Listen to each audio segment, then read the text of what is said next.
GSTR 1 यह सिर्फ एक रिटर्न नहीं है, यह आपके कस्टमर का इनपुट टैक्स क्रेडिट का बेस होता है। GSTR 1 कौन फाइल करता है? वो रजिस्टर्ड टैक्स पेयर जो टैक्सेबल सेल्स करता है, उसको GSTR 1 फाइल करना मैंडेटरी होता है। GSTR 1 का ड्यू डेट जो होता है, अगर आपने मंथली सेलेक्ट किया है तो 11th को रहता है, अगर आपने क्वार्टरली सेलेक्ट किया है तो 13 तारीख को रहता है। GSTR 1 इंपॉर्टेंट क्यों है? आपके कस्टमर का इनपुट टैक्स क्रेडिट का बेस होता है, GSTR 3B से लिंक होता है, मैंडेटरी कंप्लायंसेस होता है। आइए हम लोग जीएसटी पोर्टल पे चलते हैं और एक एक पॉइंट को थॉरली डिस्कस करते हैं कि GSTR 1 कैसे फाइल किया जाता है। डेटा फीड किया जाएगा उसमें लाइव, उसके बाद OTP से वेरीफाई करके हम लोग फाइल करेंगे। तो चलते हैं जीएसटी पोर्टल पे। अभी हम क्लिक करेंगे सर्विस में रिटर्न डैशबोर्ड। ये फाइनेंशियल ईयर सेलेक्ट करेंगे, क्वार्टरली अक्टूबर टू दिसंबर में हम लोग को दिसंबर मंथ का GST1 फाइल करना है। सर्च, उसके बाद GSTR 1 पे क्लिक करेंगे। 4A 4B 6B 6C B2B, इसमें B2B सेल्स को रिपोर्ट करेंगे हम लोग। अब इसमें recipient wise count add record करेंगे। अभी हमने एक्सेल में वर्किंग किया है जीएसटी का, इसका GST नंबर कॉपी करेंगे, यहाँ पे पेस्ट कर देंगे। इनवॉइस नंबर, इनवॉइस का डेट 31 दिसंबर, इनवॉइस वैल्यू जो है, उसके बाद ये 18% में कवर है, ये जीएसटी से मैच कर लिए, CGST है GST। उसके बाद हम इसको सेव करेंगे। अब अगर इसी GSTN का और भी टैक्स इनवॉइसेस है तो ये आपका यहाँ पे आ जाएगा। आप इसमें इनवॉइस नंबर पुट कर दिए, इनवॉइस डेट, इनवॉइस वैल्यू, उसके बाद आपका प्लेस ऑफ सप्लाई है और उसमें जो भी रेट है आप इसमें रेट करेंगे, उसके बाद सेव कर देंगे। तो अभी जो मेरा GSTN है ये रहा, इसको कैंसिल करेंगे। इनवॉइस नंबर, इनवॉइस डेट 31 दिसंबर, इनवॉइस वैल्यू, इनवॉइस नंबर हम लोग पुट कर दिए। अब उसके बाद हम लाते हैं इनवॉइस 865, हो गया, ये आपका POS हो गया। अब रेट क्या है, ये 18% में है। GST नंबर CGST है GST चेक कर लीजिए, मैच है, सेव कर लेंगे। अभी मेरा 2 इनवॉइसेस था, ये और ये B2C का डिटेल है। तो अभी ये दोनों रिपोर्ट कर दिए। अभी हम लोग बैक जाएंगे। आप इंपोर्ट EWB से यहाँ से इंपोर्ट भी कर सकते हैं। अगर और डेटा रिकॉर्ड करना है तो यहाँ से ऐड रिकॉर्ड करेंगे। अब हम बैक चलते हैं। ये B2C लार्ज है, इसमें क्या लिखा है, इसमें वो figure report taxable outward supply to unregistered person where place of supply is other than the state where supplier is located. Suppose that जो रजिस्टर्ड टैक्स पेयर है वो उत्तर प्रदेश में है और सप्लाई कर रहा है दिल्ली में, B2C सप्लाई है और मोर देन 1 लाख से ज़्यादा है, तो यहाँ इस कॉलम में हम लोग रिपोर्ट करेंगे। यहाँ पे ऐड रिकॉर्ड करेंगे, यहाँ पे प्लेस ऑफ सप्लाई डाल देंगे, इनवॉइस नंबर डाल देंगे, इनवॉइस का डेट डालेंगे और इनवॉइस वैल्यू डाल देंगे और जो भी रेट होगा वो हम लोग यहाँ पे पुट कर देंगे। 18% है, 6 है, 5 है, 3 है, 1.5% है, 18%, 28, जो भी रेट होगा वो हम लोग यहाँ करके फिर सेव कर देंगे, बैक जाएंगे। इस वाले टैब में वही फिगर दिखाया जाएगा जो B2C सेल्स हो और वो सेल्स 1 लाख रुपए से ज्यादा हो, जो रिसिपिएंट है वो अदर स्टेट में रहता हो। अब आते हैं नेक्स्ट 6A एक्सपोर्ट सेल्स। अगर आपका कोई भी एक्सपोर्ट है, दूसरे कंट्री में एक्सपोर्ट है, तो उसका रिपोर्टिंग हम लोग 6A में करेंगे।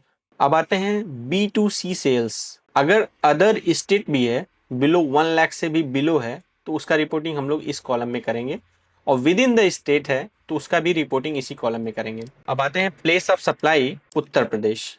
टैक्सेबल वैल्यू इसका क्या है, 18,56,250। रेट हम लोग 18% सेलेक्ट करेंगे, ये ऑटो कैलकुलेट हो जाएगा। आप इससे GST से मैच कर सकते हैं और उसको सेव कर देंगे। अब ये डेटा सेव हो गया है।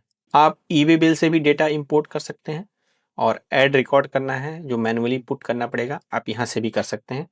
इससे अगर इसमें एडिट करना है तो यहाँ पर एडिट एक्शन पे क्लिक कर देंगे, अदरवाइज डिलीट करना है तो इस पे क्लिक कर देंगे। तो अभी मेरा ये रिपोर्टिंग हो गया। अभी हम आते हैं 8A में नील रिलेटेड सप्लाई। इसमें क्या लिखा हुआ है, intra state supply to registered person. Intra state means आप जिस स्टेट में रजिस्ट्रेशन लिए हैं, अगर उसी स्टेट के अंदर एक रजिस्टर्ड पर्सन को नील रेटेड सप्लाई कर रहे हैं या एग्जम्प्टेड सप्लाई कर रहे हैं या फिर नॉन GST सप्लाई कर रहे हैं, तो उसका सेपरेटली रिपोर्ट करेंगे हम लोग यहाँ पे। उसके बाद आता है intra state supply to unregistered person. आप जिस स्टेट में रजिस्ट्रेशन लिए हैं, अगर उसी स्टेट में आप अनरजिस्टर्ड पर्सन को निल लेटर सप्लाई कर रहे हैं, एग्जेम्प्टेड सप्लाई कर रहे हैं या नॉन जीएसटी सप्लाई कर रहे हैं, तो उसका हम लोग सेपरेटली अलग अलग टैब में रिपोर्ट करेंगे। अब आते हैं inter state supply to registered person. आप जिस स्टेट में रजिस्ट्रेशन लिए हैं उस स्टेट के अलावा किसी दूसरे स्टेट में आप किसी रजिस्टर्ड पर्सन को सेल्स कर रहे हैं,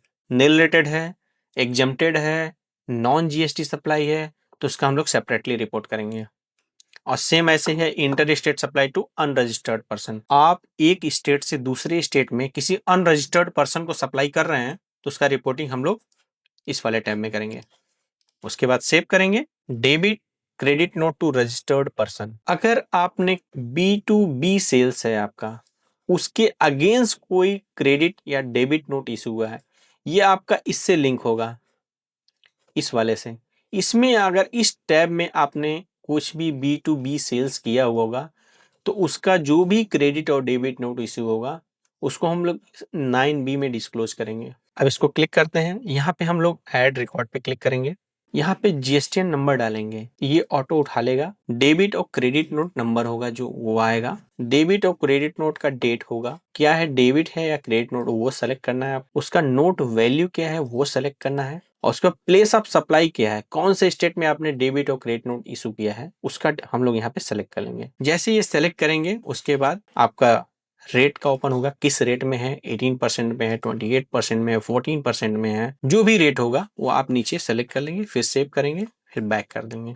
ये हो गया आपका डेबिट और credit note registered person. Debit credit note to unregistered person, ये आपका B2C जो लार्ज है उससे लिंक रहता है। इसको आप नेट करके यहाँ से दिखा सकते हैं, नेट ऑफ करके इसको शो कर लेंगे, यहाँ पे आपका इससे लिंक रहेगा। अगर ऐसा कुछ फिगर है तो हम लोग इसमें डिस्क्लोज कर देंगे, ऐड रिकॉर्ड करेंगे। देखिए यहाँ पे टाइप है B2C लार्ज। एक्सपोर्ट का भी डेबिट और क्रेडिट नोट इशू कर सकते हैं हम लोग, export with payment, export without payment अगर है तो उसका हम लोग यहाँ पे नंबर डाल देंगे, डेबिट और credit note, note value, type क्या है, पीओएस प्लेस ऑफ सप्लाई क्या है, कहाँ पे कर रहे हैं, और उसके बाद ये आपका रेट हो जाएगा कौन से रेट में है। उसके बाद सेव कर देंगे, बैक कर देंगे। अब चलते हैं अगले। अब आता है 11A tax liability advance receipt. Services के कंडीशन में अगर आपने एडवांस लिया है तो उस पे जीएसटी एप्लीकेबल हो जाता है। उस कंडीशन में अगर आपने कुछ भी एडवांस अमाउंट रिसीव किया है अपने कस्टमर से तो उसका डिस्क्लोजर हम लोग इसमें करेंगे। अब आते हैं 11B। 11B में जो अर्लियर टैक्स पीरियड में, सपोज दैट ये दिसंबर का है, आपने अक्टूबर, नवंबर, जुलाई, अप्रैल टू जो भी आपने कुछ भी एडवांसेस लिया है उसका आपको एडजस्टमेंट करना है, तो उसका डिस्क्लोजर हम लोग 11B में करेंगे। हाँ, अर्लियर में आप इसमें वो डिस्क्लोज हुआ होना चाहिए वो फिगर, तो उसका हम लोग एडजस्टमेंट यहाँ करते हैं। अब आते हैं हम table 12 HSN wise summary of outward supply. हम लोग HSN रिपोर्ट करेंगे। अब इसमें हम लोग HSN मेंशन करेंगे, डिस्क्रिप्शन अगर डालना है तो डाल सकते हैं हम लोग, अदरवाइज आगे बढ़ते हैं। इसका टैक्सेबल वैल्यू क्या है यहाँ उठा लेंगे, उसका रेट क्या है, 18% में कवर है, IGST 0 है, CGST कितना है और SGST कितना है सेम होगा। उसके बाद ऐड करेंगे, फिर सेव कर देंगे। ये हमारा डेटा हो गया। अब हम बैक करते हैं, फिर आते हैं 13 नंबर पे, डॉक्यूमेंट इशूड। जो भी डॉक्यूमेंट इशूड किए रहेंगे आप पूरे टैक्स पीरियड में, इस मंथ में जो भी दिसंबर मंथ के जो भी टैक्स इनवॉइस इशू रहेंगे, चाहे वो आउटवर्ड सप्लाई के हो, अनरजिस्टर्ड पर्सन के हो, रिवाइज्ड इनवॉइसेस अगर आपके कुछ है उसका डिस्क्लोजर, डेबिट नोट है तो इसमें आ जाएगा, क्रेडिट नोट है तो अलग उसका डिस्क्लोजर, रिसिप्ट वाउचर है तो भी अलग उसका रहेगा, पेमेंट वाउचर है तो उसका अलग रहेगा, रिफंड वाउचर है तो उसका भी अलग रहेगा, delivery challan for job worker है तो उसका अलग डिस्क्लोजर करेंगे, delivery challan for supply on approval basis उसका तो अलग शो करेंगे, delivery challan in case of liquid gas उसका हम लोग अलग डिस्क्लोजर करेंगे, delivery challan in case of other than by way of supply, अगर इसके अलावा कोई भी जो इसमें कवर नहीं हो उसका हम लोग यहाँ पे कर लेंगे, फिर सेव करेंगे और पीछे चलेंगे। अभी हमारे पास है इनवॉइसेस फॉर आउटवर्ड सप्लाई, दो सीरीज हमारी चलती है। एक इनवॉइसेस है हमारा ये नंबर काउंट 1 कैंसिल 0, फिर दूसरा हम लोग ऐड करेंगे यहाँ पे। अब उसके बाद हम सेव कर देते हैं, सेव हो गया, फिर हम लोग बैक करेंगे, ये टैब कंप्लीट हो गया। अब आते हैं supply made through e commerce operator. अगर आप कुछ भी सप्लाई कर रहे हैं ई कॉमर्स ऑपरेटर के थ्रू तो उसका डिस्क्लोजर हम लोग यहाँ पे करेंगे। इस पे क्लिक करेंगे, ऐड रिकॉर्ड, यहाँ पे जीएसटीएन आप ई कॉमर्स ऑपरेटर का आएगा, नेट वैल्यू ऑफ सप्लाई क्या है, उस पर IGST, CGST, SGST जो है उसको करके फिर यहाँ पे डिस्क्लोज कर देंगे। अब आते हैं 15 सप्लाई अंडर सेक्शन 9(5). अगर आप रजिस्टर्ड टू रजिस्टर्ड सेल है तो उसको हम लोग यहाँ पे डिस्क्लोज करेंगे। सप्लायर GSTN उसका नेम आ जाएगा, रिसिपिएंट का GSTN क्या है वो आ जाएगा, डॉक्यूमेंट नंबर क्या है, डॉक्यूमेंट का डेट क्या है, प्लेस ऑफ सप्लाई क्या है, ये सब आने के बाद जैसे ही क्लिक करेंगे फिर अपना टैक्स का आएगा, फिर आगे बढ़ेंगे। अब यहाँ देखिए सप्लाई रजिस्टर्ड टू अनरजिस्टर्ड कर सकते हैं, unregistered to registered, unregistered to unregistered का डिस्क्लोजर ऐसे सेपरेटली डिस्क्लोज कर सकते हैं। अगर आपको B2B इनवॉइसेस में कुछ भी अमेंडमेंट करना है तो उसका डिस्क्लोजर हम लोग 9A में करेंगे। अगर लार्ज इनवॉइसेस में कुछ भी अमेंडमेंट है जो इंटर स्टेट सप्लाई, एक स्टेट से दूसरे स्टेट में 1 लाख के ज़्यादा वैल्यू का सप्लाई है, उसमें कुछ अमेंडमेंट करना है तो 9A इसमें डिस्क्लोज करेंगे हम लोग। फिर 9A, ये भी 9A। अमेंड एक्सपोर्ट इनवॉइसेस में कुछ अमेंड करना है तो इस टैब में डिस्क्लोज करेंगे।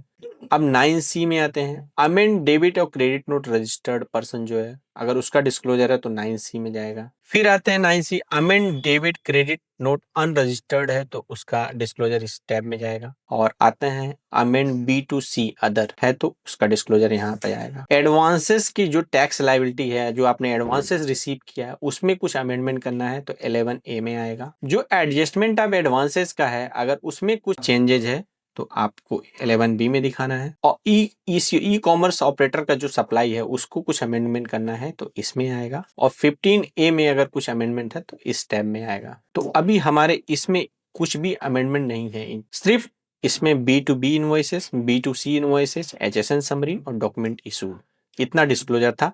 तो अभी हम चलते हैं इसको कैसे फाइल करते हैं। जनरेट समरी पे क्लिक करेंगे, उसके बाद प्रोसीड। हाँ, इसको आप मैच कर लेंगे 2864 2864 559 257 810, ये आपका हो गया।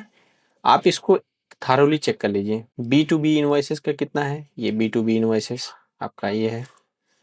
उसके बाद आते हैं B2C इनवॉइसेस 18,56,000 18,56,000। अब फाइल स्टेटमेंट पे क्लिक करेंगे, इसमें आएंगे। अब EVC के थ्रू हम लोग फाइल कर देंगे। अब इसका हम लोग OTP यहाँ मेंशन करेंगे। ये GSTR1 फाइल हो गया। ये आपका रेफरेंस नंबर आप सेव करके रख सकते हैं। बैक करेंगे व्यू समरी पे, इसको आप सेव करके इन फ्यूचर रेफरेंस के लिए रख सकते हैं।